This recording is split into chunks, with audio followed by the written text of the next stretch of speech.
الرحمن الرحيم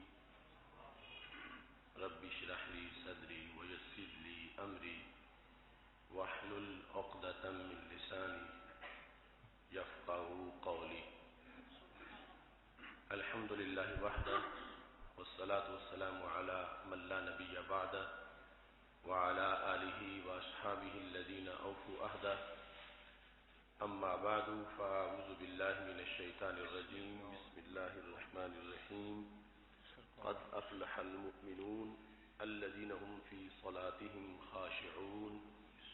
صدق الله العظيم وصدق رسوله النبي الكريم الأمين. إن الله وملائكته يصلون على النبي يا أيها الذين آمنوا صلوا عليه وسلموا تسليما. الصلاة والسلام عليك يا سيدي يا رسول الله وعلى آلك وأصحابك يا حبيب الله.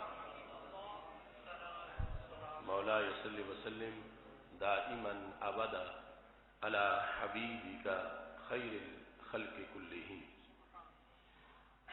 منزه عن شريك في محاسنه فجوهر الحسن فيه غير منقسم. يا أكرم الخلق مالي من ألوذ به سواك عند حلول الحادث العممي.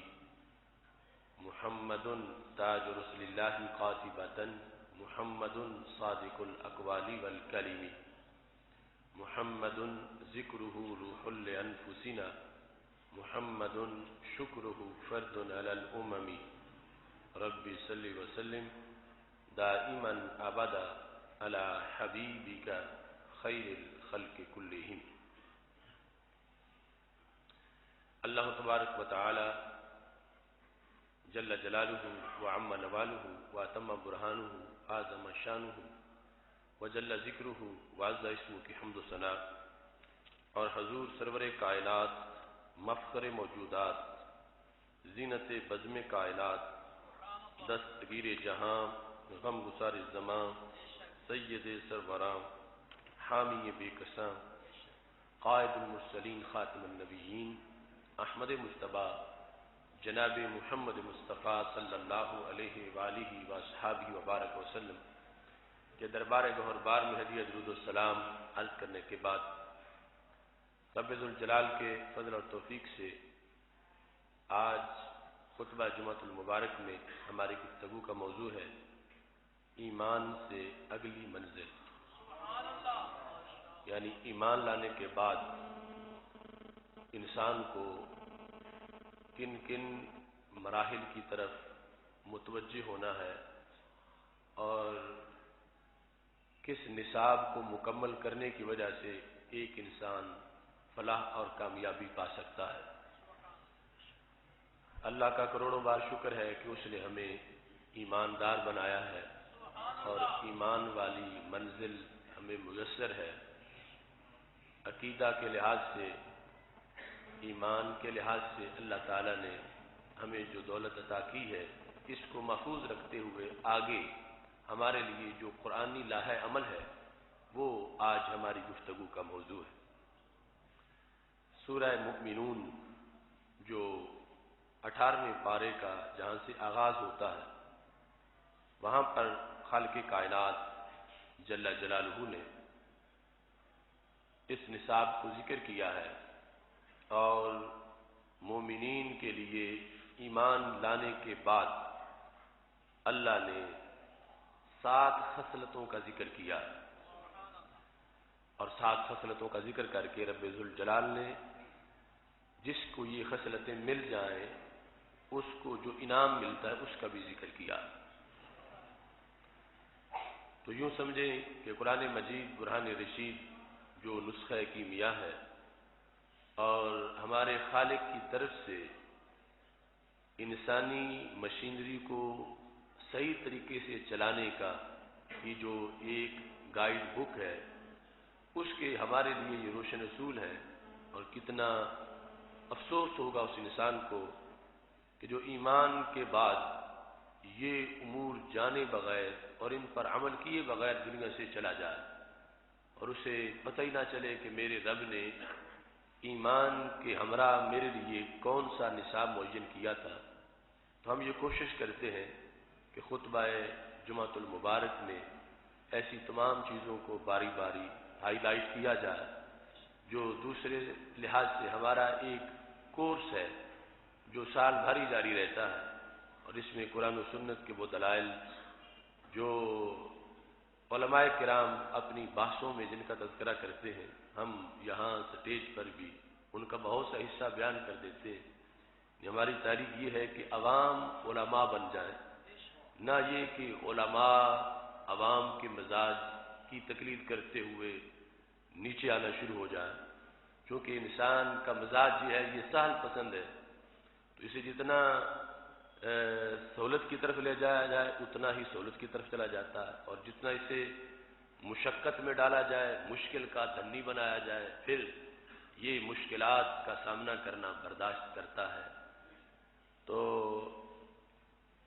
یقیناً واقعات اور اشعار کے اندر بھی ایک سبق ہوتا ہے، مگر عام حکایات جو ہیں ان کو سننے کے لحاظ سے سننا آسان ہے، لیکن تحقیقات کو سننا سمجھنا اس میں کوشش کرنی پڑتی ہے اور اس میں توجہ لگانی پڑتی ہے، اور پھر عمل کرنا تو آگے مزید مشکل ہے۔ تو اس واسطے ہماری یہ تحریک ہے کہ عوام کو اس بات کا عادی بنایا جائے کہ وہ قرآن و سنت سمجھنے کے لحاظ سے اگر مشکل پیش آئے تو اس مشکل کا بھی سامنا کرے، اور مشکل کے بعد ہی اللہ تعالیٰ آسانی پیدا فرما دیتا ہے۔ تو خالق کائنات جل جلالہ نے قرآن مجید برہان رشید میں فرمایا قد افلح المؤمنون، ایمان والے فلاح پا گئے، ایمان والوں کو فلاح مل گئی۔ فلاح کا لفظ بڑا جامع لفظ ہے، اور اس لفظ میں دین و دنیا کے لحاظ سے جو ایک انسان کے لیے بہتری ہے اس کا ذکر ہے۔ ہم کہتے ہیں کہ ہم پاکستان کو ایک فلاحی سلطنت بنانا چاہتے ہیں، تو ہمارے کچھ لوگ اس فلاحی سے مراد لیتے لیتے اسے وہاں تک لے جاتے ہیں کہ جس سے پاکستان کے نظریے کا کوئی تعلق ہی نہیں ہے، اور ٹو نیشن تھیوری جس کی بنیاد پر پاکستان کو بنایا گیا تھا، فلاحی کا مطلب وہ کچھ اور لینا شروع کر دیتے ہیں۔ قرآن مجید نے فلاح کے مفہوم کو بھی معین کیا ہے، اور ہمارے اکابر نے اس مفہوم کے تحت پاکستان کو فلاحی سلطنت بنانے کا عزم کیا تھا۔ قد افلح المؤمنون، ایمان والے فلاح پا گئے۔ کون؟ الذین هم فی صلاتهم خاشعون، وہ جو اپنی نماز کے اندر خشوع کرتے ہیں۔ یہ قرآن مجید کا جامع انداز ہے، یعنی صرف نماز والی شرط بیان نہیں کی، نماز کے اندر خشوع کی شرط کو بھی بیان کر دیا کہ مطلقاً نماز کی بات نہیں ہو رہی، کامیابی کے لیے، فلاح کے لیے ایمان کے بعد نماز، وہ نماز جس نماز کے اندر خشوع ہو، جس نماز کے اندر خضوع ہو، اس کا تذکرہ کیا جا رہا ہے۔ تو خالق کائنات جل جلالہ نے پہلی منزل ایمان کے بعد کی جو منازل ہیں ان میں فرمایا الذین هم فی صلاتهم خاشعون، وہ نماز بھی پڑھتے ہیں اور نماز جو ہے وہ خشوع سے پڑھتے ہیں، یعنی محض فارمیلٹی پوری نہیں کرتے، نماز کے اندر خشوع کا اہتمام کرتے ہیں۔ خشوع کے کئی معنی ہیں، ایک معنی ہے اے خائفون، نماز ڈر ڈر کے پڑھتے ہیں، یعنی ان کو کوئی دیکھے جب نماز پڑھ رہے ہوں تو لگتا ہے جیسے کوئی ڈرا ہوا انسان کھڑا، یعنی اکڑا ہوا نہیں کھڑا، ان کے اعضاء جس طرح وہ کھڑا ہے تو اعضاء سے خشوع جو ہے وہ چھلک رہا ہے کہ بندہ رب کے حضور کس انداز میں کھڑا ہو۔ آپ دیکھتے ہیں کہ ایک ظالم جابر حکمران کسی کو بلا لے سزا دینے کے لیے، تو اس کے سامنے جو انسان کے کھڑے ہونے کی ایک حیثیت ہے، جسے پتہ ہے کہ میں اسے روک نہیں سکتا، اور اسے مجھ پر پورا کنٹرول ہے، جو چاہے گا کر دے گا۔ اب اس کے وہاں کھڑے ہونے کا جو انداز ہے وہ ایک خائف کا انداز ہے، ڈرے ہوئے کا انداز ہے۔ تو اللہ تو احکم الحاکمین ہے اور اس سے بڑھ کے پیار بھی کوئی نہیں کرتا۔ تو یہ بندہ جو رب کے دربار میں نماز پڑھ رہا ہے تو اس کے لیے یہ شرط لگائی گئی، الذین هم فی صلاتہم خاشعون، کہ جو نماز پڑھتے ہیں اور نماز کے اندر خشوع بھی کرنے والے ہیں۔ خشوع کا ایک معنی یہ ہے کہ اس کو دیکھنے سے لگ رہا ہو کہ یہ رب ذوالجلال کے ڈر سے ڈرنے والا ہے اور اللہ کے دربار کا رعب اور ہیبت اس پہ غالب آ چکی ہے۔ یہ واقعی محسوس کرتا ہے کہ میں کسی اور دربار میں نہیں کھڑا، میں تو سب درباروں سے بڑے دربار میں حاضری دے رہا ہوں۔ ساتھ یہ ساکنون، ساکن بھی ہو۔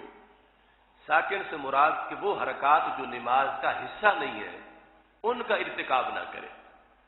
ایک تو وہ حرکات ہیں، مثلا پہلے اس نے تکبیر تحریمہ کے لیے ہاتھ اٹھائے، اور پھر یہ بھی حرکت ہے ایک جب وہ قیام سے رکوع میں جا رہا ہے، پھر رکوع سے اٹھ رہا ہے، پھر رکوع سے سجدے میں جا رہا ہے، یہ تو نماز ہی کا ایک حصہ ہے۔ اس کے علاوہ وہ حرکات نہ کرے۔ جیسے آج کچھ لوگ، ان کو جب دیکھا جائے تو ان کے انداز سے یہ ظاہر ہوتا ہے، پہلے انہیں شاید خارش ہوتی نہیں، جو ہی تکبیر تحریمہ کہتے ہیں تو کبھی دائیں ہاتھ مارتے ہیں، کبھی بائیں ہاتھ مارتے ہیں۔ بالخصوص ایک مخالف فرقے کے لوگ، ان کو نماز کی نیت کرتے ہی ہر قسم کی خارش شروع ہو جاتی ہے، یا جان بوجھ کے اس طرح کرتے ہیں۔ تو خشوع کا مطلب یہ ہے کہ جو حرکات نماز کا حصہ نہیں ہے ان کو ترک کر کے انسان بالکل ساکن ہو کے کھڑا ہو جائے۔ جس طرح کہ حضرت امام اعظم ابو حنیفہ کو نماز پڑھتے جن لوگوں نے راتوں کو دیکھا تو پڑوسی یہ سمجھتے تھے شاید مسجد کے سین میں کوئی ستون ہے، کیونکہ وہ ویسے ہی اتنا لمبا قیام اور اس طرح کی صورتحال اور خشوع و خضوع۔ تو آج یہ جو ہمارے لیے قرآن نے ضابطے بیان کیے ہیں کہ نماز پڑھتے ہیں اور نماز کے اندر خشوع کرتے ہیں۔ خشوع اصل میں ہے خشوع القلب، دل کا ڈرنا۔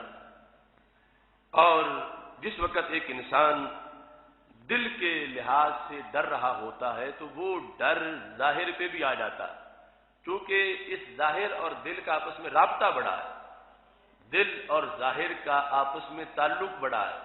یہ ظاہری اعضاء اور دل میں میڈیکلی بھی رابطہ ہے اور ویسے بھی رابطہ ہے۔ ہمارے آقا صلی اللہ علیہ وسلم نے جو جب پوچھا گیا تھا، ایک شخص نے پوچھا یا رسول اللہ صلی اللہ علیہ وسلم میرا دل بڑا سخت ہے، تو آپ نے فرمایا امسح رأس الیتیم، اپنا ہاتھ یتیم کے سر پہ رکھو تو دل نرم ہو جائے گا۔ اب پتہ چلا کہ ظاہر اور باطن کا آپس میں تعلق ہے۔ ہاتھ ظاہر ہے، اس کے ذریعے سے دل میں نرمی چلی جائے گی اور دل نرم ہو جائے گا۔ ایسے ہی من کثرت صلاۃ باللیل حسن وجهه بالنہار، رات کے وقت جو نوافل زیادہ پڑھے دن کے وقت اس کا چہرہ زیادہ خوبصورت نظر آتا ہے۔ وہ رات کی نیکی دل پہ اثر کرتی ہے اور دل جو ہے اس کا پھر چہرے سے تعلق ہے اور وہ نیکی جو ہے وہ ظاہر ہو جاتی ہے۔ تو ہمارے آقا صلی اللہ علیہ وسلم نے ہمیں یہ طریقہ دیا کہ نماز جو ہے جب دل پہ اثر کرے گی تو اس سے اللہ کے خوف کے نتیجے میں راحت پیدا ہوگی۔ اس لیے فرماتے تھے جب سفر کر رہے تھے، جہاد کا وقت ہو گیا، نماز کا، پہاڑی علاقہ تھا، فرمایا ارحنا یا بلال بالصلاۃ، بلال اذان پڑھو تاکہ ہم راحت حاصل کر لیں۔ تو نماز پڑھی راحت کے حصول کے لیے، نہ کہ تھکاوٹ حاصل کرنے کے لیے بلکہ تھکاوٹ اتارنے کے لیے۔ ارحنا یا بلال بالصلاۃ۔ تو اس سے نبی اکرم نور مجسم شفیع معظم صلی اللہ علیہ وسلم نے ہمیں یہ سبق بخشا کہ نماز کا کتنا اہتمام ہونا چاہیے اور کتنا شوق ہونا چاہیے، اور اسے بوجھ نہیں سمجھنا چاہیے بلکہ یہ تو انسان کا بوجھ اتارنے کے لیے ہم پہ لازم کی گئی ہے۔ نبی اکرم نور مجسم شفیع معظم صلی اللہ علیہ وسلم نے ایک شخص کو دیکھا کہ وہ نماز پڑھتے ہوئے اس سے یہ کچھ حرکات و سکنات ہو رہی تھی. فرمایا اگر اس کے دل میں خشوع ہوتا تو اس کی اعضاء میں بھی خشوع ہوتا. چونکہ اعضاء سے پتہ نہیں چل رہا کہ یہ نماز کی حالت میں ہے تو پھر دل میں بھی اس کی خشوع نہیں ہے. جب دل کا خشوع ہو تو وہ خشوع اعضاء پر بھی اس کا اثر نظر آتا ہے. قرآن مجید برہان رشید میں ہے، اللہ تعالیٰ فرماتا ہے وَلَا تَكُن مِّنَ الْغَافِلِينَ، آپ غفلت کرنے والوں میں سے نہ ہو. اللہ کے دربار کی حاضری اور پھر اس میں غفلت، اس سے ہو سکتا ہے کہ بہت بڑا نقصان ہو جائے. تو اللہ تعالیٰ نے ایمان کے ہمراہ جو ہمارے لیے منزل کا تعین کیا، قد افلح المؤمنون الذین هم فی صلاتهم خاشعون، وہ لوگ جو اپنی نماز کے اندر خشوع کرنے والے. یہ پہلا سبق ہے اس مقام پر. دوسرا سبق کیا ہے؟ اللہ تعالیٰ فرماتا ہے والذین هم عن اللغو معرضون، وہ ہے کامیاب لوگ جو نماز پڑھتے خشوع کرتے ہیں اور پھر لغو سے اعراض کرتے ہیں، فضول کاموں میں نہیں پڑھتے. یعنی اسلام میں چونکہ وقت کی بڑی قدر و قیمت ہے اور کسب حلال سے جو کسی نے کمایا اس کی بڑی قدر و قیمت ہے، اسلام میں انسان کی صلاحیتوں کی بڑی قدر و قیمت ہے. تو جس وقت صلاحیتیں جو ان کا مصرف ہے وہاں خرچ نہ ہو تو یہ لغو کام ہوتا ہے. تو اللہ فرماتا ہے کہ مومن کے لیے ضروری ہے کہ نمازی ہونے کے ساتھ ساتھ لغو سے بچنے والا بھی ہو. یہ نہ کہے کہ میرا اپنا ٹائم ہے میں جہاں خرچ کروں، میری اپنی دولت ہے میں جہاں خرچ کروں. فرمایا والذین هم عن اللغو معرضون، ایمان والے کامیابی کی منزل تب پاتے ہیں کہ جس وقت وہ لغو سے اعراض کرنے والے ہیں اور لغو کو بالکل اس کی طرف وہ متوجہ نہیں ہوتے. آج ہمارا اگر ہم اپنا حساب کریں تو اپنے معمولات کے لحاظ سے یہ بھی ایک ڈیوٹی ہے شرعی طور پر کہ ہم اپنی مصروفیات کا انالیسز کریں کہ ان میں سے کون سی اسلامی اور کون سی غیر اسلامی، کون سی جائز ہے اور کون سی وہ ہیں جو قرآن مجید نے ان کو اللافل ناجائز قرار دیا ہے. آج ہمارا معاشرہ تیزی سے ویسٹ کا فالوور بنتا جا رہا اور وہ چیزیں جو ان میں ہیں ہمارے ماحول کے لوگ انہیں لانے میں فخر محسوس کر رہے ہیں. اب یہ جشن بہاراں اور میوزیکل نائٹ اور اس طرح کی جو پروگرام، گانا بجانا اور یعنی فحاشی، یہ محض لغو بھی نہیں بلکہ حرام ہے. لغو تو یہاں تک بھی ہے نا کہ ایک کام جو ہے جس کا کوئی فائدہ نہیں ہے اس میں کوئی بندہ پڑا ہوا ہے، وقت ضائع کر رہا ہے. اب وقت کے ضائع کرنے کی وجہ سے اس کو گناہ ہو رہا ہے. ایک یہ ہے کہ وقت ضائع کر رہا ہے اور آگے حرام کا ارتکاب کر رہا ہے. اتنا ضروری ہے کہ مومن اپنا وقت بچائے، اپنی دولت بچائے، اپنی صلاحیت بچائے. وہ اپنی راتیں جاگ کے اپنی صحت، اپنی نیند حرام اور ناجائز اور فضول کاموں میں خرچ نہ کرے.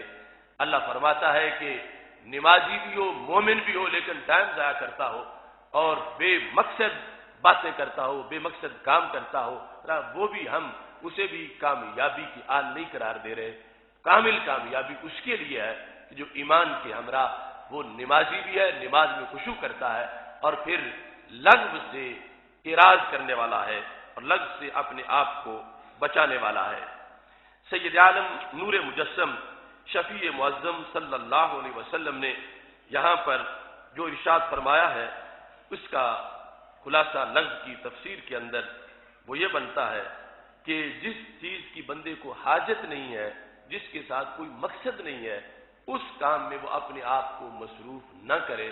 اگر کرے گا تو پھر وہ شرعی حاجت اس کی نہیں تھی، دنیا کی زندگی گزارنے کے لحاظ سے اس کی ضرورت خطوط اسلامی کے اندر نہیں تھی، پھر بھی وہ اس کام میں وقت دیتا ہے. وہ لغو کا ارتکاب کر رہا ہے اور لغو کے ارتکاب کی شریعت نے ممانعت کی ہے اور اچھے لوگوں کا یہ حکم بیان کیا ہے. قرآن میں ہے، اللہ فرماتا ہے وَإِذَا مَرُّوا بِاللَّغْوِ مَرُّوا كِرَامًا. حق والوں کی بات کیا ہے؟ فرمایا جب وہ لغو سے گزرے تو اس میں ملوث نہیں ہوتے. یعنی گلی سے گزر رہے تھے، سڑک پہ جا رہے تھے، کوئی لغو کام ہو رہا تھا تو حق والے اس میں مصروف نہیں ہوتے. یعنی وہ صرف ٹیسٹ لینے کے لیے بھی کھڑے نہیں ہوتے 2 منٹوں کے لیے کہ کیا ہو رہا، وہ وہاں سے بالکل الگ تھلگ ہو کے گزر جاتے ہیں۔ اللہ تعالیٰ نے عباد الرحمان کی صفتوں میں بھی اس کا ذکر کیا ہے۔ یہ قرآن جو ہمارا فائدہ بتاتا ہے، اتنا اور کوئی ہمیں فائدہ نہیں بتا سکتا، تو یہ فلاح کا نظام۔ اس کے اندر سید عالم نور مجسم شفیع معظم صلی اللہ علیہ وسلم کی درجنوں احادیث ہیں۔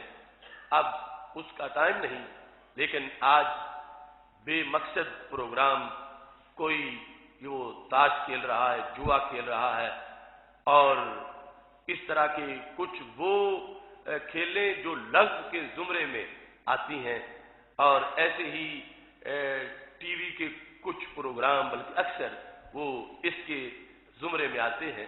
ان سے اجتناب کے لیے قرآن ہمیں حکم دے رہا ہے۔ یہ قرآن مجید برہان رشید کی طرف سے جو ہمارے لیے نور ہے، اس میں اگلے نمبر پر اللہ تعالیٰ ارشاد فرماتا والذین هم للزکاۃ فاعلون، وہ لوگ جو زکوٰۃ دیتے ہیں، زکوٰۃ کے فاعل ہیں، ان کے لیے خالق کائنات جل جلالہ نے فلاح کا ذکر کیا ہے۔ اور دوسرے مقام پر اللہ فرماتا ہے وویل للمشرکین، مشرکوں کے لیے ہلاکت ہے، الذین لا یؤتون الزکاۃ، کہ وہ زکوٰۃ نہیں دیتے۔ یعنی اگرچہ مشرک جب تک مشرک ہے وہ دین اسلام کے احکام کا مکلف نہیں ہے، وہ ایمان کا مکلف، پہلے ایمان لائے اور پھر آگے اس کی طرف اس کو خطاب ہوگا نماز کا، زکوٰۃ کا۔ لیکن رب ذوالجلال نے اس مقام پر اس انداز اس کو ذکر کیا کہ مومن اس کی جو اہمیت ہے اسے پیش نظر رکھے کہ یہ مومن کس زمرے میں شمار ہوتا ہے، اور زکوٰۃ نہ دینے سے کہیں پھسلتا ادھر نہ چلا جائے جو دوسرا شعبہ ہے، مشرکین کا شعبہ ہے۔ مومن کی شان یہ ہے کہ مومن نماز پڑھتا ہے خشوع کے ساتھ، اور پھر لغو سے اجتناب کرتا ہے، اور زکوٰۃ کا فاعل ہوتا ہے، یعنی زکوٰۃ دینے والا ہوتا ہے۔ 5ویں نمبر پر قرآن مجید برہان رشید کہتا ہے والذین هم لفروجہم حافظون، وہ لوگ جو اپنی شرمگاہوں کی حفاظت کرتے ہیں، اپنی شرمگاہوں کی حفاظت کرتے ہیں، یعنی مجموعی طور پر ایمان کی ہمراہ ایمان، نماز اور نماز میں خشوع، لغو سے اجتناب اور زکوٰۃ دینا، اور اس کے ساتھ ساتھ والذین، وہ لوگ جو ان کی شان کیا ہے، ہم لفروجہم حافظون، وہ اپنی شرمگاہوں کی حفاظت کرنے والے ہیں۔ آج کا یعنی جو ہمارا برننگ ماحول ہے، شعلے مارتا ہوا، جس کے اندر یعنی عریانی اور فحاشی پھیلانے والے سورسز پہلی صدیوں سے کہیں زیادہ ہو گئے، یعنی جس طرح یہ نیٹ کا گھروں کے اندر استعمال، اور اس کے اندر جو ایمان سوز معاملات ہیں، اس کے علاوہ ہمارے اخبار اور ان کے اندر جو عریانی فحاشی ہے، پرنٹ میڈیا، الیکٹرانک میڈیا، پھر گلی گلی میں آفس بن گئے ہیں، ویڈیو سینٹر اور مختلف قسم کی گیمیں، اور یہاں تک کہ موبائل ٹیونز جو ہے، یہاں تک وہ حیا باختہ پروگرام پوری طرح معاشرے کے اندر یعنی آگ لگا دی گئی ہے۔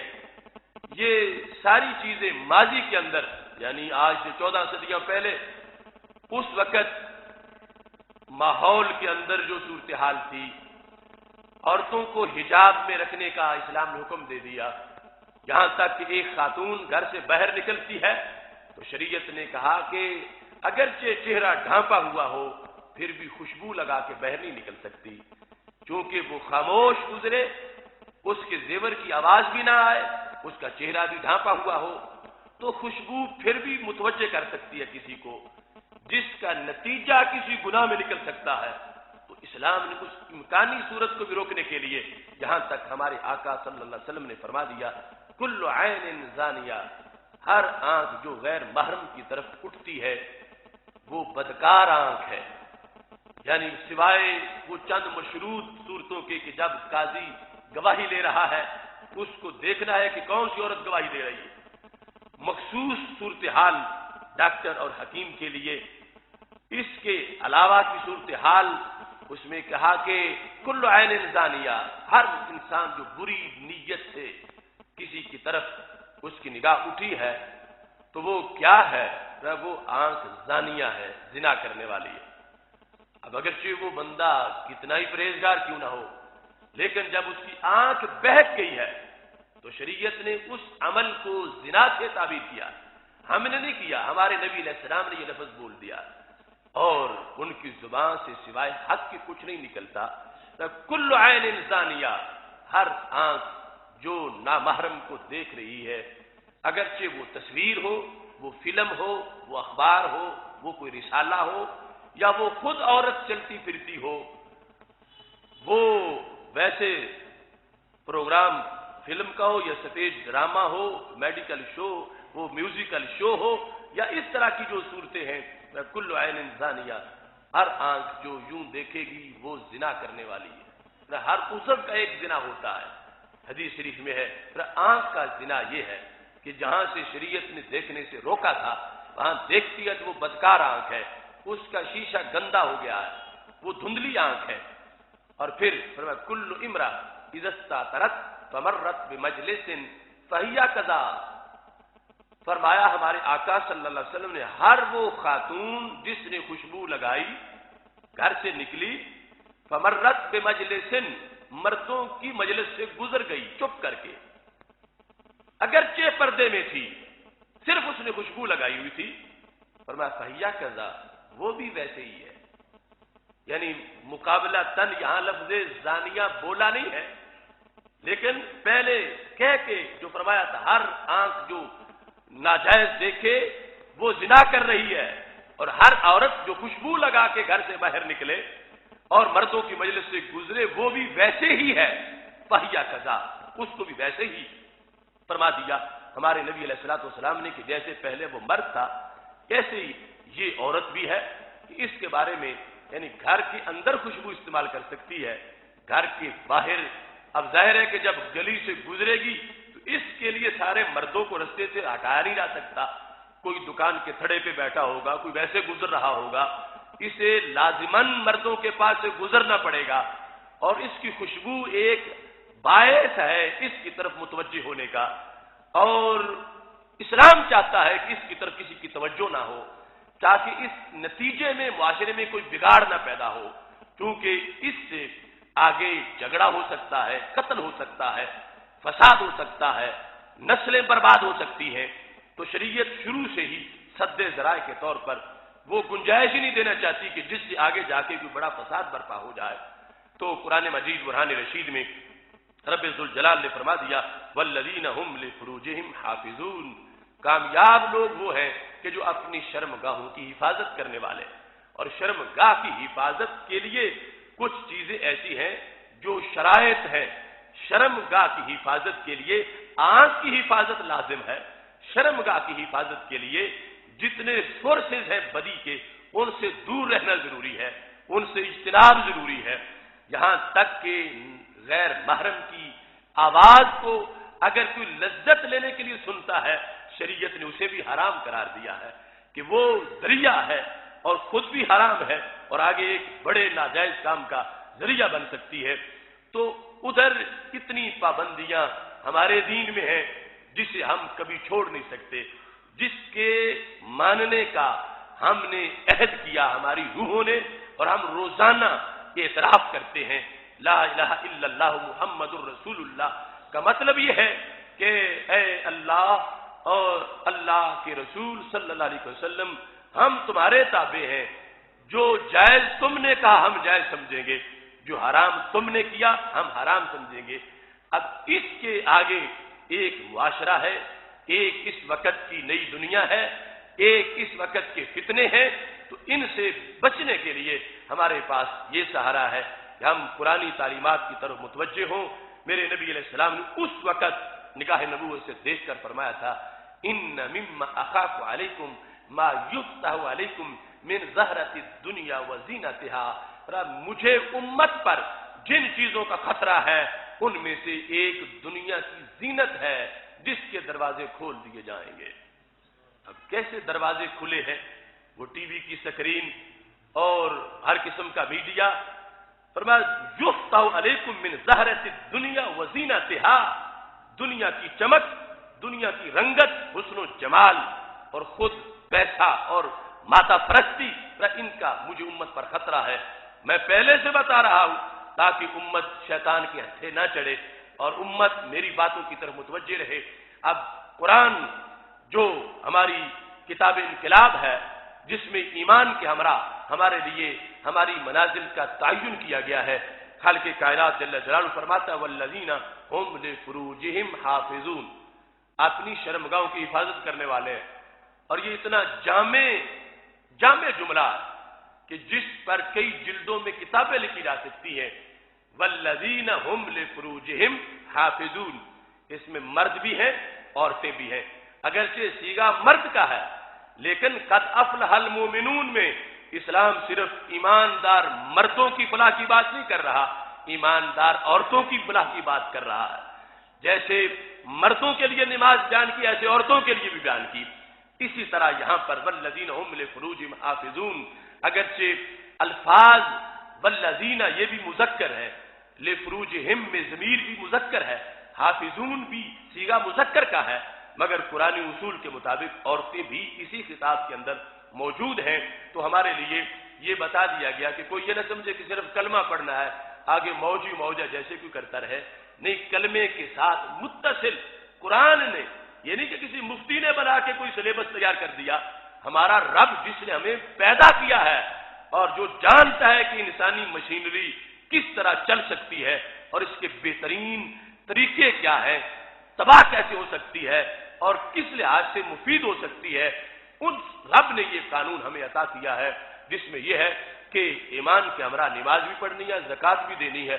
اور کوئی یہ نہ کہے کہ میں تہجد بھی پڑھ لوں گا، زکوٰۃ بھی دوں گا اور باقی شرمگاہ کے معاملے میں آزادی کر لوں. نہیں، فرمایا کامیابی کے لیے یہ بھی ضروری ہے کہ وہ اپنے ان معاملات میں شرمگاہ کی حفاظت کرے. اب شرمگاہ کی حفاظت میں حرام کا ارتکاب، مکروہ تحریمی کا ارتکاب، مکروہ تنزیہی کا ارتکاب، خلاف اولا کا ارتکاب، ان ساری چیزوں کو چھوڑنا یہ شرم کی حفاظت ہے، شرمگاہ کی حفاظت ہے. کہ یہ نہیں ہے کہ صرف جو چیز واضح مثلا زنا ہے اس سے بچ کے رہے، نہیں، اس کے لیے سٹیپ بائی سٹیپ جو اس کے ذرائع ہیں، بواعث ہیں اور دوائی ہیں جو ادھر لے جاتی ہیں چیزیں، ان سے بھی جس نوعیت کی ہے وہ جتنی وہ فاسٹ گروئنگ چیزیں اسی لحاظ سے اتنا ہی زیادہ اس پر پابندی لازم ہے کہ یہ اپنے آپ کو محفوظ رکھے، بچا کے رکھے. اس میں اس کی عافیت ہے. یہ شہوت میں جو پڑے گا خواہش کے اندر کبھی پوری نہیں ہوگی. یعنی اگر کہے کہ اگر میں یہ گناہ کر لوں چلو اگلا نہیں کروں گا، ایک کرے گا پھر اگلے پر پہلے سے زیادہ مجبور ہو جائے گا. وہ کرے گا، اس کی خواہش پہلے سے جوان ہو چکی ہوگی، اب وہ وہاں صبر نہیں کر سکے گا، اس اگلے گناہ کی طرف بھی جائے گا. تو شریعت نے اس لیے پہلے سے ہی کہا کہ انسان کا بدن، 5 سینسز، ان کو محفوظ رکھو. آنکھ کی حفاظت کرو، کان میں جو آواز آتی ہے اس کی حفاظت کرو کہ وہ شر پھیلانے والی آزاد نہ ہو، آواز نہ ہو، شہوت بھڑکانے والی، شہوت پرووکنگ آواز نہ ہو جس سے بندے کی خواہش بھڑک اٹھے. ہاتھ لگنے کے لحاظ سے شریعت نے جو پابندی لگا دی، یہ ٹچنگ پاور جو قوت لامسہ ہے، اس کا بھی نصاب معین کر دیا شریعت نے کہ یہ وہاں نہ لگے جہاں لگنا اس کا حرام ہے. یہ ساری چیزیں، ان پر پابندی کا مقصد یہ تھا کہ بڑی تباہ کاریوں کی طرف بندہ متوجہ نہ ہو. ان چھوٹے چھوٹے امور جن میں بعض حرام ہے، بعض حرام کے قریب ہیں، ان سے بھی دور رکھا شریعت نے. اور یہ سارے کا سارا مضمون کس کا ہے؟ والذین هم لفروجہم حافظون، وہ لوگ جو اپنی شرمگاہوں کی حفاظت کرنے والے ہیں. یہ جو میوزک ہے، گانے ہیں، ہمارے متعدد موضوعات اس بارے میں پہلے ہو چکے ہیں. ہمارے کچھ لوگ یہ تصور رکھتے ہیں کہ یہ ریفریشمنٹ ہے، تھکے ہوئے تھے، گانا لگا لیا اور ہم اپنی تھکاوٹ اتار رہے ہیں. ہمیں سوچنا چاہیے کہ ہمارے لیے جب شریعت نے یہ پہلو بھی بیان کیا ہوا ہے تو ہم تو شریعت کے تابع ہیں۔ ہمارے آقا صلی اللہ علیہ وسلم فرماتے ہیں ایسی آواز کان میں یوں ہے جیسے شیطان کا پیشاب ہوتا ہے۔ تو مومن کو تو یہ دیکھنا ہے کہ ہمارے آقا صلی اللہ علیہ وسلم نے کیا فرمایا، اور فرمایا کہ لَئِن يَمْتَلِئَ جَوْفُ الرَّجُلِ قَيْحًا خَيْرٌ لَهُ مِنْ أَن يَمْتَلِئَ شِعْرًا، اگر بندے کا پیٹ پیپ سے بھر جائے یہ اچھا ہے اس سے اسے کوئی گندا گانا آتا ہو۔ لَئِن يَمْتَلِئَ جَوْفُ الرَّجُلِ قَيْحًا، اب پیپ کتنی ناپسندیدہ چیز ہے، قابل نفرت ہے۔ کسی کے اندر پیپ بھری ہوئی ہو یہ اچھی ہے اس سے کہ اس کے دماغ میں، دل میں، یاداشت میں گانے ہوں۔ تو آج یعنی ہماری نسلیں ان کے اندر جو مختلف چینل اور اخباریں یہ جو لانچ کر رہے ہیں منصوبے، اس کی وجہ سے یعنی ساری نئی نسل الا ماشاء اللہ وہ ادھر متوجہ ہوتی جا رہی ہے اور اس چیز کو اچھا سمجھ رہی ہے جس کو میرے نبی علیہ السلام نے پیپ کہا تھا کہ پیپ بھر جائے بندے کے اندر یہ ہے بہتر اس سے، حالانکہ پیپ تو بہتر نہیں ہے۔ مقابلتاً کمپیریٹیولی یہ بیان کر دیا کہ ایک چیز کی قباحت تم پر واضح ہے، دوسری کو تم واضح نہیں سمجھ رہے، تو سرکار کی نبوت واضح کرنا چاہتی ہے۔ پیپ کی قباحت ہر ایک پہ واضح ہے اور گانا بجانا نفس کو اچھا لگتا ہے، تو میرے نبی علیہ السلام نے فرمایا تمہیں تمہاری آنکھوں پہ پردے ہیں، تمہیں پتہ نہیں ہے کہ زہر کیا ہے اور تریاق کیا ہے، ظلمت کیا ہے اور نور کیا ہے، اندھیرا اور سویرا تمہیں فرق نہیں معلوم ہو رہا، تم کنویں کو مینار سمجھ بیٹھتے ہو اور مینار کو کنواں سمجھ بیٹھتے ہو۔ موت آئے گی پھر پردہ اٹھے گا، تو فرمایا میں پہلے تمہیں جگانے آ گیا ہوں، انا النذیر العریان، فرمایا میری شان یہ ہے میں ڈرانے والا ہوں، میں تمہیں ڈرانے آیا ہوں، اور اس بات کو ذہن میں رکھو کہ یہ چیزیں تمہیں ان کے نتائج کی خبر نہیں، مجھے پتا ہے کہ عاقبت اس کی کیا ہوگی۔ اس بنیاد پر سید عالم نور مجسم شفیع معظم صلی اللہ علیہ وسلم ارشاد فرماتے ہیں انتم تنقحمون فی النار انا آخذ بحجزکم، اپنی طبیعت کی بنیاد پر اے قیامت تک کے مسلمانوں تم تو پتنگوں کی طرح آگ میں کودنے کا بندوبست کر چکے تھے۔ جیسے آگ جلتی ہے، یہ برسات کے موسم میں گرمیوں میں وہ پتنگے آ جاتے ہیں اور جہاں آگ ہوتی ہے لالٹین ہوتی ہے وہاں وہ مسلسل کود رہے ہوتے ہیں۔ فرمایا گناہوں کی آگ، شہوت اور فحش کی آگ پر انسان کودنے کا عزم کر چکا تھا کہ میں اس آگ میں کود جاؤں۔ سرکار فرماتے انا آخذ بحجزکم، اس اچھل چکے انسان کو میں نے پوچھ سے پکڑ کے پیچھے ہٹا لیا۔ انا آخذ بحجزکم، حجز کمر کو کہتے ہیں اس حصے کو جہاں پہ تہبت باندھا جاتا ہے، اور یہاں سے پکڑا جائے تو جو مضبوطی سے پکڑا جاتا ہے، اور پھر پکڑنے والا ہاتھ میرے نبی علیہ السلام کا ہو تو پھر کوئی چھوٹ کیسے سکتا ہے؟ تو سرکار کو تو اتنا پیار ہے اور قیامت تک کے حالات دیکھ رہے تھے کہ کیا کیا ہوگا، پہلے سے شریعت کے قانون وضع کر دیے اور پہلے سے سب کچھ دے دیا، تم تو اپنے طور پر تیار ہو گئے تھے، کود چکے تھے، کودنے کا بندوبست کر چکے تھے، اپنی طرف سے چھلانگ پر بالکل آمادہ تھے، میں نے پیچھے سے تمہیں پشت سے پکڑ لیا ہے۔ ایک وہ ان کی رحمت کی چھتری جس کے نتیجے میں آج بھی ہم بندر اور خنزیر نہیں بنے، وہ پکڑا ہے میرے نبی علیہ الصلوۃ والسلام کے ہاتھ نے، اور دوسرا یہ آپ کی شریعت اور آپ کی تعلیمات جو ہمارے پاس موجود ہیں۔ تو یہ کتنا پیار ہے ہمارے نبی علیہ السلام کا ہمارے ساتھ، ہمیں پتہ نہیں چلتا کہ اس دیوانے کی طرح، پتنگے کی طرح کہ جو آگ میں کود کے مر کے جل جائے گا، مر جائے گا، اسے کوئی خبر نہیں کود رہا ہے۔ اس طرح کی صورتحال عمومی طور پر انسان کی بن جاتی ہے، اسے شہوت میں جب مغلوب ہوتا ہے پتہ ہی نہیں چلتا کہ میں کہاں چھلانگ مار رہا ہوں۔ یہ فکر مدینہ شریف ہے کہ ہمارے نبی علیہ الصلوۃ والسلام نے ہمارے لیے پہلے ہی بندوبست کر دیا، تمہیں پتہ نہیں چلتا مگر مجھے تو پتہ ہے، اور میں رحمت ہوں سارے جہانوں کی۔ اس بنیاد پر سید عالم نور مجسم شفیع معظم صلی اللہ علیہ وسلم نے ہمیں یہ طریقے عطا کیے، تعلیمات دی، اور اس پر عمل کرنے میں یقیناً ہمارا بھلا ہے۔ وہ آج جو شہوتیں بھڑکا رہے ہیں، خواہش کو پرووک کر رہے ہیں اور یعنی فحاشی کو لانچ کر رہے ہیں، وہ تو خود جل رہے ہوں گے میدان معاشر میں. اور اس وقت وہ آج جس ریفریشمنٹ کو ریفریشمنٹ کہتے ہیں اور آج جس کو وہ حسن و جمال اور انسانی سرور کہتے ہیں، وہ تو خود بیچارے شولے بن چکے ہوں گے اور ان کی وجہ سے جو اور بنے ہیں ان کے حصے کا بھی کچھ گناہ ان کو ہو رہا ہوگا. تازگی اور سکون انسان کی فطرت میں جس کی تلاش ہے، وہ سکون صرف اور صرف اسلام کے اندر ہے. اس وقت نیو یارک میں 700 پاگل خانے ہیں جنہوں نے زنا کے اڈے بنائے، چکلے بنائے، کلب بنائے. ہر خواہش کو پورا کرنے کے لیے انہوں نے کہا کہ ہم انسانی سوچ کو سکون دینا چاہتے ہیں، انسان کو ریلیف دینا چاہتے ہیں، انسان کی دماغ کا بوجھ ہلکا کرنا چاہتے ہیں. ریکارڈ پر ہے نیو یارک میں 700 پاگل خانے ہیں. میرے پاکستان میں تو مجموعی طور پر بھی 700 پاگل خانے نہیں ہیں.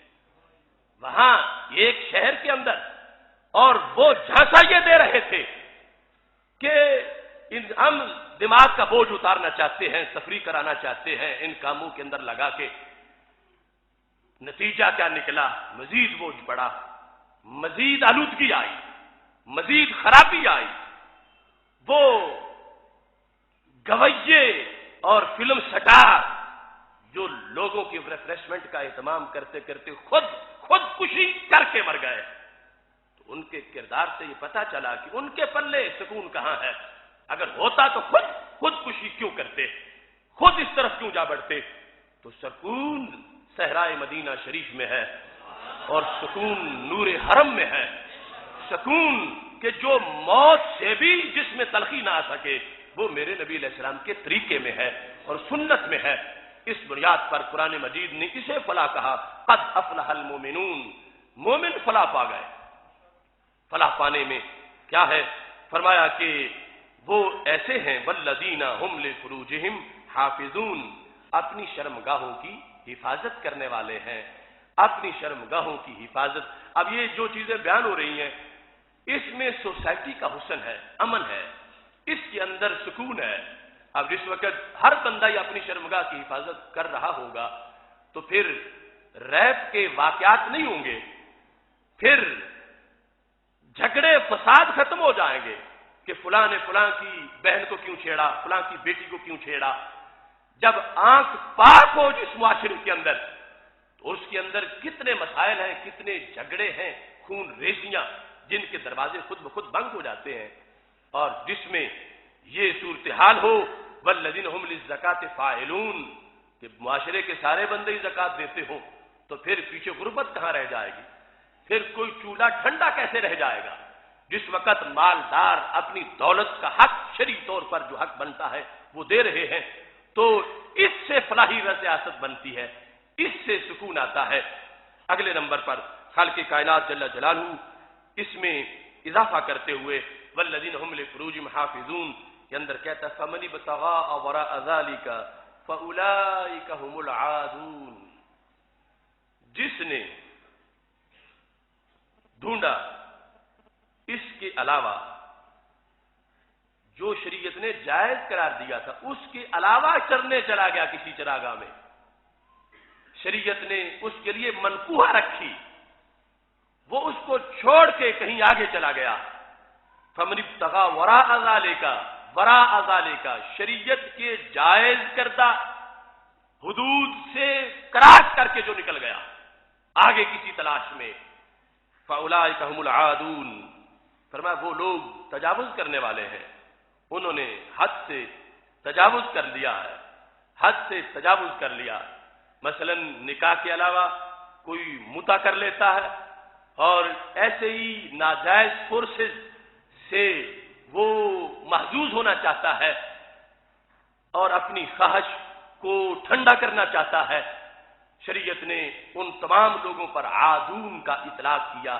فرمایا اللہ نے جس کو جائز کرا اور حدود بنا دی، احکام بنا دیے، ان کی طرف تم متوجہ رہو اور اس سے آگے تجاوز نہ کرو، اس سے آگے نہ بڑھو.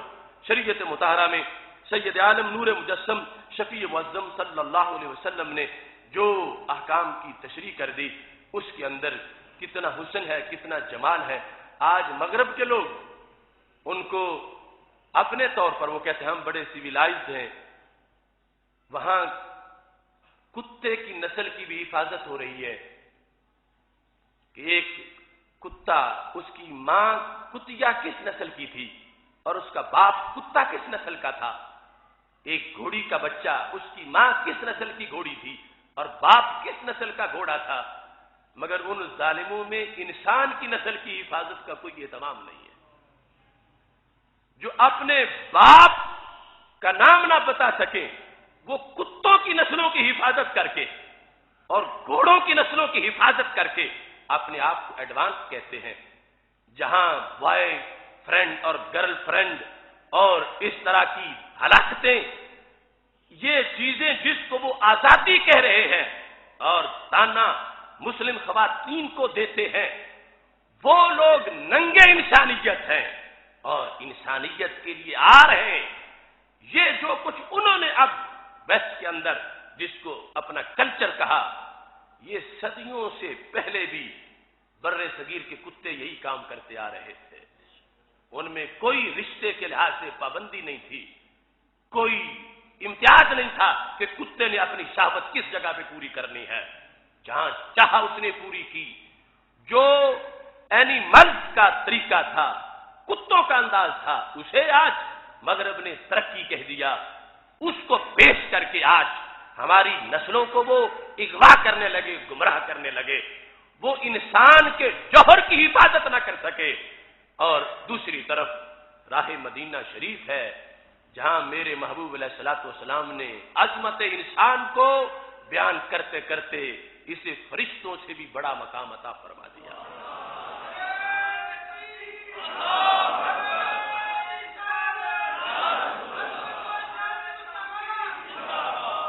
اس کے بعد خالق کائنات جل جلالہ ارشاد فرماتا والذین هم لاماناتهم وعہدهم راعون.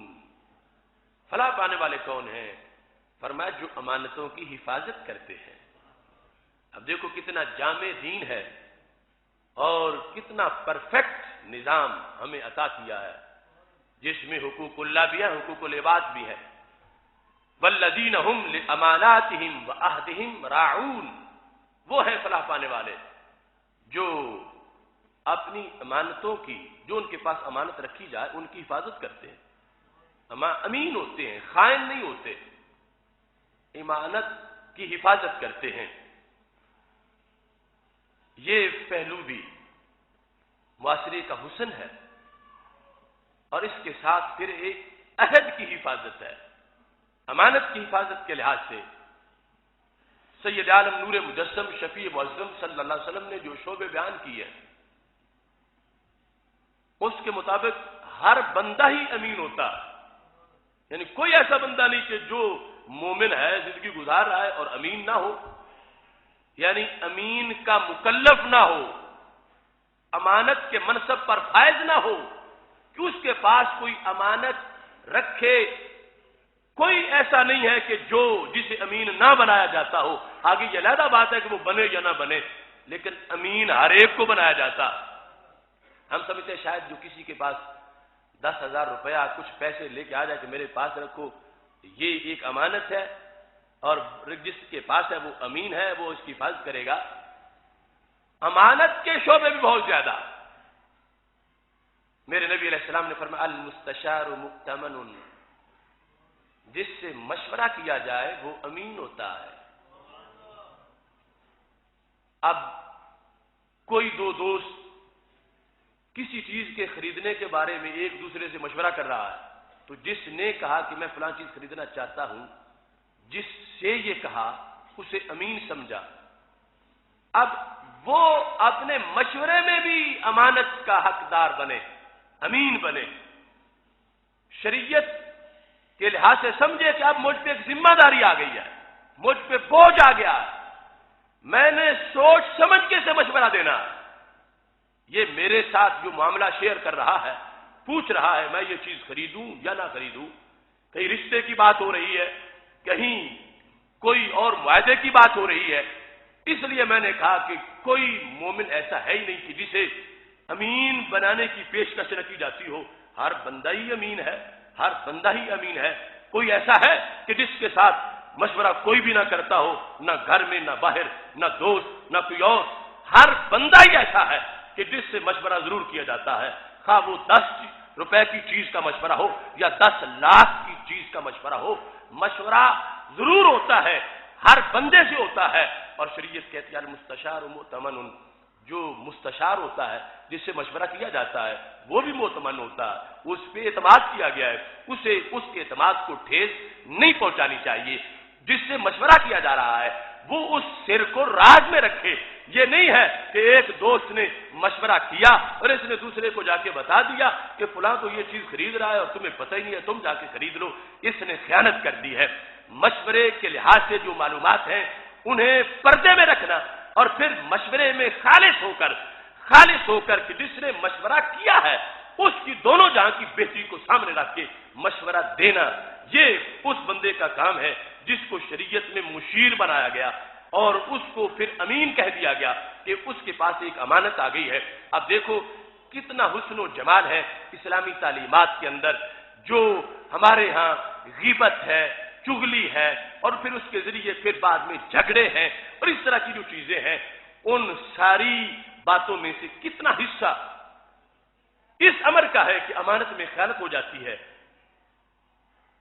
ہمارے دین میں یہ المجالس امانہ، مجلسیں ایک امانت ہوتی ہیں، مجلسیں امانت ہوتی ہیں.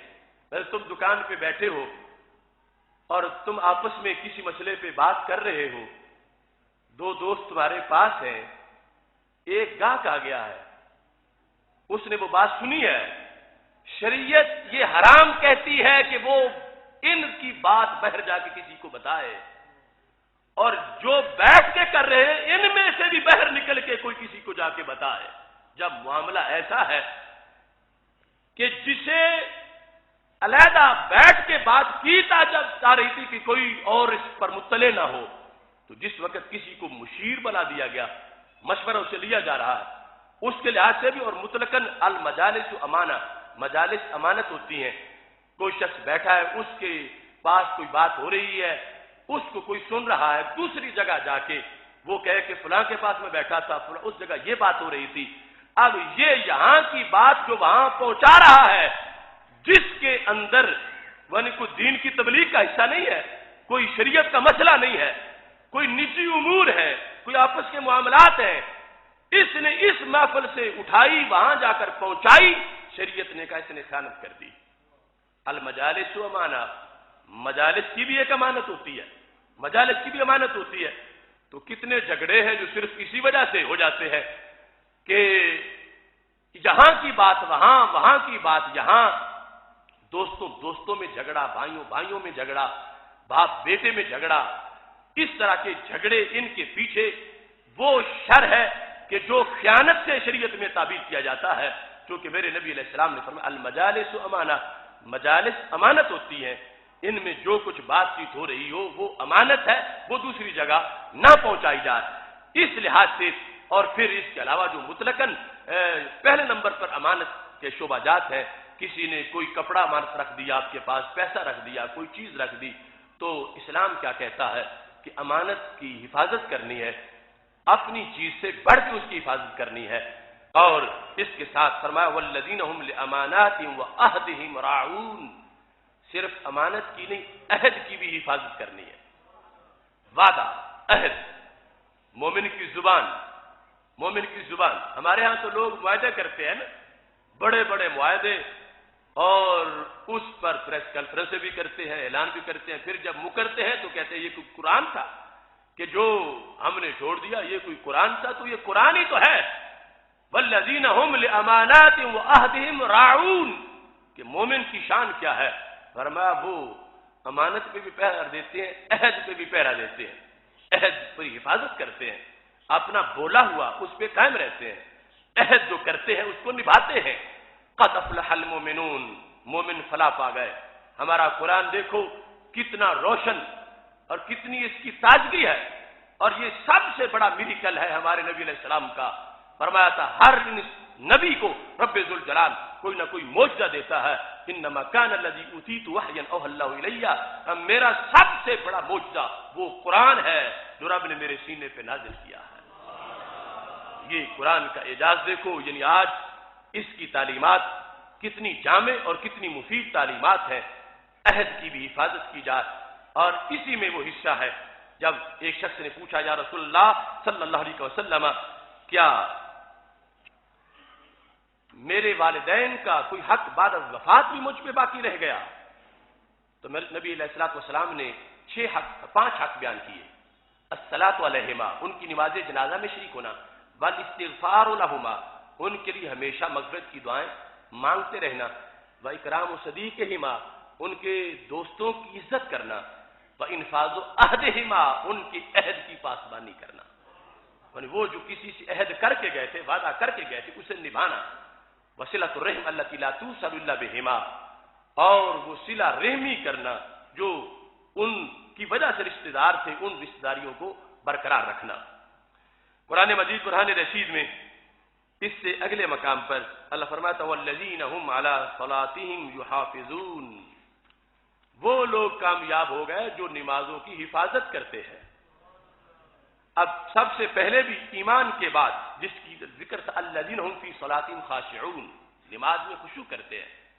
پھر کہا والذین هم علی صلاتهم هم علی صلواتهم یحافظون، وہ نمازوں کی حفاظت کرتے ہیں، نمازوں کی حفاظت کرتے ہیں، اس میں مواظبت کرتے ہیں، ہمیشہ اپنے عہد کے لحاظ سے حفاظت کا انداز مکمل کرتے ہیں. والذین، وہ لوگ جو صلوات کی حفاظت کرنے والے ہیں. یہ سارا انداز قرآن مجید کا اس بات کو واضح کرتا ہے. یہ نہیں ہے کہ کبھی پڑھی کبھی چھوڑ دی. وہ جو پہلے آیا تھا وہ خشوع ہے، وہ ایک علیحدہ معاملہ. خشوع یہ ہے کہ ایک پڑھی اس میں بھی کر لیا، لیکن حفاظت یہ ہے کہ کبھی قضا نہیں ہونے دی، اور اگر خدا نخواستہ کبھی قضا ہوئی تو پھر وہ پڑھ لی. یہ لوگ ان کے لحاظ سے قرآن مجید برہان رشید نے ان سارے اوصاف کو بیان کر کے، جن میں یہ چیزیں میں آپ کے سامنے ذکر کی، اللہ تعالیٰ پھر اس کے انعام کا تذکرہ کرتا ہے، اور وہ تذکرہ بھی بڑا حسین ہے. خالق کائنات جل جلالہ ارشاد فرماتا اولئک هم الوارثون، اولئک هم الوارثون، یہی لوگ ہیں وارث. یہ سارے وارث ہیں، ایماندار، خشوع کرنے والے، نمازوں میں لغو سے اجتناب کرنے والے، زکوٰۃ دینے والے، شرمگاہوں کی حفاظت کرنے والے، اور امانت اور عہد کی حفاظت کرنے والے، اور نمازوں کی حفاظت کرنے والے. اولئک هم الوارثون، یہی لوگ ہیں وارث. کس چیز کے وارث؟ الذین یرثون الفردوس، یہ ہے فردوس کے وارث. فردوس کے وارث، فردوس کے وارث یعنی پیراڈائز، جنت کا سب سے سینٹرل اور اونچا مقام فردوس، جس کی چھت عرش بری ہے، تھرون آف اللہ. یہ چھت فردوس کی عرش بری ہے، اور جنت کے 100 درجات ہیں، اور سب سے اونچا درجہ فردوس کا ہے. فرمایا یہ لوگ ہیں اولئک هم الوارثون، یہ ہے وارث. کس چیز کے؟ الذین یرثون الفردوس، فردوس کے وارث. آج 4 مرلے کا پلاٹ وہ کسی کو مل جائے خوشی سے پھولے نہیں سماتا، اور سینہ تان کے کہتا ہے میں وارث ہوں، میں جاگیردار ہوں. اب قرآنی وراثت کتنی بڑی وراثت ہے.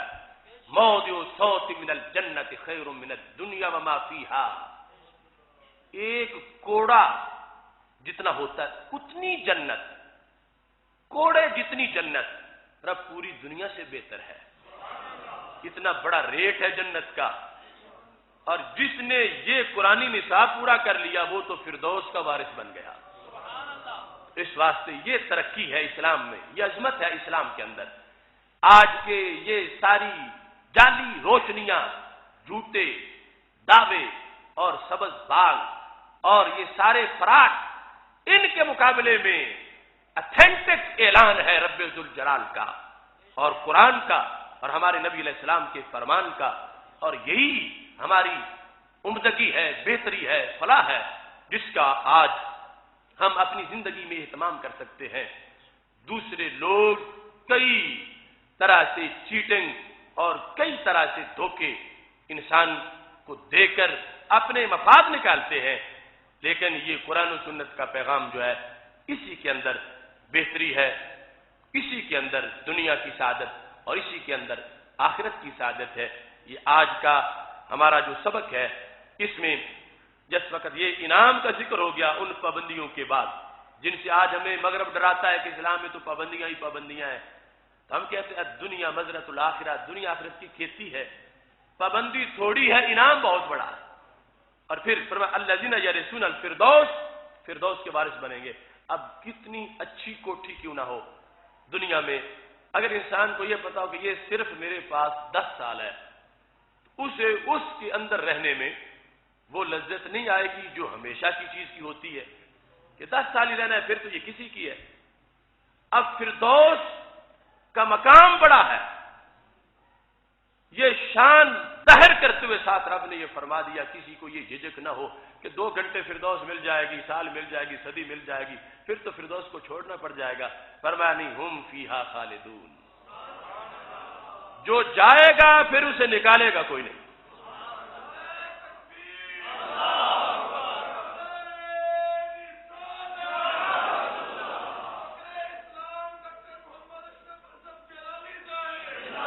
ہم فیہا خالدون، فرمایا یہ فلاحی ریاست والے، یہ فلاح پانے والے اس میں ہمیشہ رہیں گے۔